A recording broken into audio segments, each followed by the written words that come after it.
नमस्कार, मैं हूं अमित अजरावत और आप देख रहे हैं जम्मू संवाद। नेशनल कॉन्फ्रेंस के नेता और ट्रांसपोर्ट यूनियन के प्रधान टीएस वजीर जो मर्डर केस है, जो हत्याकांड है, उसमें पुलिस ने एक व्यक्ति को जो है इस हत्याकांड में गिरफ्तार किया है। उसका नाम राजेंद्र चौधरी है और राजेंद्र चौधरी को पुलिस ने जम्मू से गिरफ्तार किया है और पुलिस का ये कहना है, दिल्ली पुलिस ने इसे गिरफ्तार किया है इस हत्या के मामले में। और पुलिस का ये कहना है कि राजेंद्र चौधरी के गिरफ्तारी से अब ये मामला जो है, ये जो हत्याकांड की जो गुत्थी है वो सुलझती नजर आ रही है। और राजेंद्र चौधरी से पुलिस ने जो है कोर्ट में उसे पेश करके उसकी जो है 4 दिन की रिमांड पर भी पुलिस ने उसे लिया है और उससे अब पूछताछ की जा रही है। इस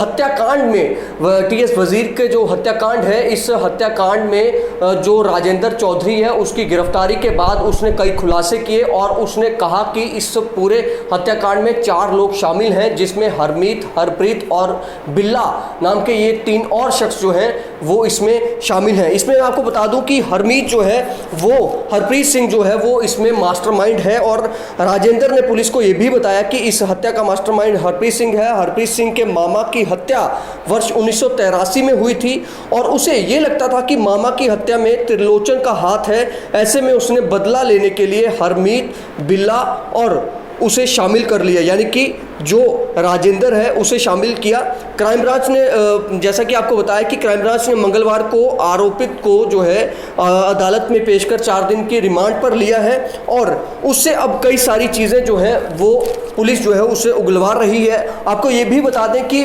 वजीर को जो है ये बताया जा रहा है कि टीएस वजीर जो है मोती नगर के जिस फ्लैट में थे वहाँ पर उन्हें बेहोश करके उन्हें जो है सेडेटिव्स दिए गए थे और उन्हें बेहोश करके गोली मार दी गई थी। और पुलिस को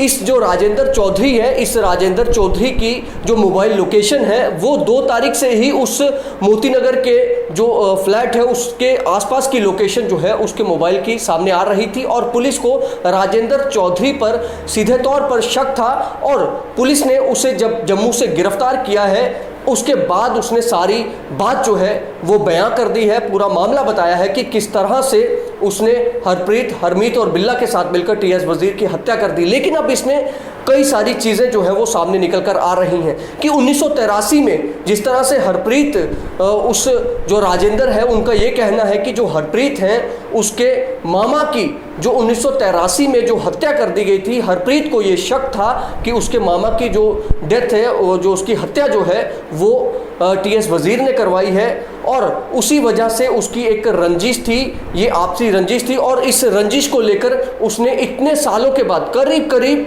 आप 38 साल लगा लीजिए, 1983 आज 2021 है, करीब 38 साल लग गए उसे इस जो है अपने मामा की हत्या का बदला लेने में टीएस वजीर के। हालांकि उसको ये शक था, पूरा ये पता नहीं था क्योंकि उन पर कोई किसी तरह का कोई इस तरह से जो कोर्ट की तरफ से या यूं कहें कि इस तरह का कोई पता नहीं था कि वो टीएस वजीर ने हत्या करवाई थी या की थी या कुछ ऐसा नहीं था। लेकिन ये शक था हरप्रीत को और हरप्रीत ने जो है उसी शक के चलते जो है एक पूरे तरीके से बाकी लोगों को शामिल किया। इस पूरा प्लान बनाया गया, सुनियोजित ढंग से जो है ये हत्या की गई। और ये भी बताया जा रहा है कि पिछले 2 साल में हरमीत, हरप्रीत ये दोनों टीएस वजीर के बड़े करीबी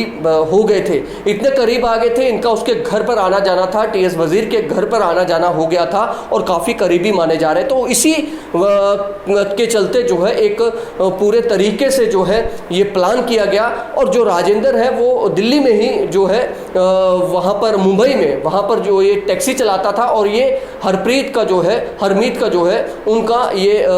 जानकार था, उनका दोस्त था और इसे वहाँ पर बुलाया गया था कि वहाँ पर इसे नौकरी दिलवाई जाएगी। लेकिन वहाँ इसको इस हत्याकांड के लिए जो साजिश रची गई वहाँ पर इसे शामिल कर लिया गया और फिर इसने उस हत्याकांड में टीएस वजीर की जो है हत्या कर दी। और इसके साथ ये भी कहें कि हालांकि इस मामले की गंभीरता को देखो, क्योंकि एक बड़े बिजनेसमैन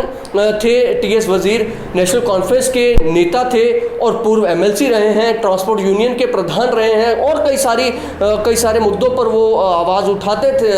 उठाते थे और इसीलिए एक जानी मानी शख्सियत थे। इसीलिए ये जो हत्याकांड है ये एक बड़ी गंभीरता से पुलिस इसकी जांच कर रही थी और पुलिस ने जो अब इस राजेंद्र को गिरफ्तार किया है, तो इसके बाद अब पुलिस का ये कहना है कि जल्द ही बाकी जो आरोपी हैं इस हत्याकांड में उनको भी पुलिस गिरफ्तार जल्द ही करेगी। और इसके साथ एक और चीज़ कही जा सकती है कि जिस तरह से जिस दिन टीएस वजीर का संस्कार हुआ था, अंतिम संस्कार था, उस दिन एक सोशल मीडिया पर एक जो है लेटर वायरल हुआ था जिसमें ये कहा गया था कि हरमीत सिंह ने द्वारा वो लेटर लिखा गया और वो लेटर जो है उन्हीं के सोशल मीडिया अकाउंट जो फेसबुक है वहाँ पर अपलोड किया गया और उसमें कन्फेस किया गया कि वो जो मर्डर है उन्होंने खुद किया है और हरप्रीत का कोई इसमें दोष नहीं है। यानी कि बड़े तरीके से वो लेटर लिखा गया और उसको वायरल किया गया। हालांकि पुलिस इसकी जांच कर रही है, उस लेटर को किसने लिखा था या किसने अपलोड किया था, ये सारी चीज़ें जांच का विषय है। लेकिन वो एक तरह से इस कड़ी में यही नज़र आ रहा है, यही निकलकर सामने आ रहा है कि वो लेटर एक तरह से गुमराह करने वाला लेटर था और ये काफ़ी पुरानी रंजिश जो दिल में थी हरप्रीत के कि उसके मामा की हत्या टीएस वजीर ने करवाई है या की है, उसी को लेकर ये पूरा सुनियोजित ढंग से ये हत्या की गई है और ये एक बड़े हत्याकांड को अंजाम दिया गया। हालांकि पुलिस अब ये कह रही है कि जल्द ही इसमें बाकी आरोपियों को भी गिरफ्तार कर लिया जाएगा। फिलहाल आप देखते रहे जम्मू संवाद। SP Smart School announces registrations for new admissions for class 11th and 12th. Admission open till availability of seats. Visit www.spsmartschools.com.